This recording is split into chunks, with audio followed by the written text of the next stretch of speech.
Hello dears, നമ്മുടെയൊക്കെ ലൈഫിൽ വിളിക്കാതെ വരുന്ന ചില ദുരന്തങ്ങളിലൊന്നാണ് താരം. എനിക്ക് വന്നു ആ വിരുന്നുകാരൻ അല്ലെങ്കിൽ ആ വിരുന്നുകാരൻ. വിളിക്കാതെ വന്നുകൊണ്ട് തന്നെ അപമാനിച്ചിടാനായിട്ട് ശത്രുരാജ്യത്തിൽ നിന്ന് അനിയത്തിന്റെ സഹായം തേണ്ടി വന്നു. അവർക്ക് തള്ളിക്കളയാൻ പറ്റില്ല, കാരണം അവർക്ക് ഇത് ബുദ്ധിമുട്ടാവുമല്ലോ. ആ ഉച്ചക്കത്തേക്കുള്ള തൈരും തോരനുള്ള പയറുമായിട്ട് അവളെ തലയിൽ കയറി. അവർക്ക് തലയിൽ കയറുന്ന ബുദ്ധിമുട്ടൊന്നുമില്ല, കാരണം സ്ഥിരം പല്ലവി ഇതൊക്കെ തന്നെ. നേരത്തെ ഞാൻ കിളവിയായി ഗൈസ്.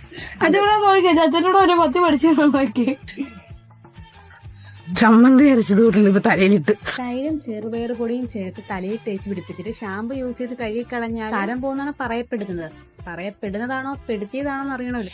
ആഴ്ച 2 തവണ ചെയ്യേണ്ട കാര്യമാണ്. ഞാനൊരു തവണ ചെയ്തിട്ടുള്ളൂ, അതുകൊണ്ട് ഇതിനെപ്പറ്റി അഭിപ്രായം പറയാൻ ഞാൻ ആളല്ലെന്ന് എനിക്കറിയാം. ചിലപ്പോൾ അത് സത്യമായിരിക്കും. പറ്റിയാൽ അടുത്ത തവണ ഇതൊന്ന് റിപ്പീറ്റ് ചെയ്ത് ചെയ്യുന്നത് ആഴ്ച 2 തവണ. അത് കഴിയുമ്പോഴത്തേക്ക് ഒന്ന് നോക്കണം മാറ്റം ഉണ്ടോന്നുള്ളത്. പുറകെ നിൽക്കുന്നവൾ അവസരം നല്ല രീതിയിൽ മുതലാക്കുന്നതുകൊണ്ട് എനിക്ക് നന്നായിട്ട് ഫീൽ ചെയ്യുന്നുണ്ട് തലയിൽ. അങ്ങനെ അവളുടെ തേക്കലും തേപ്പിക്കലും തേച്ചുറപ്പിക്കലൊക്കെ നല്ല രീതിയിലുള്ള മുതലെടുക്കുന്നുണ്ട്.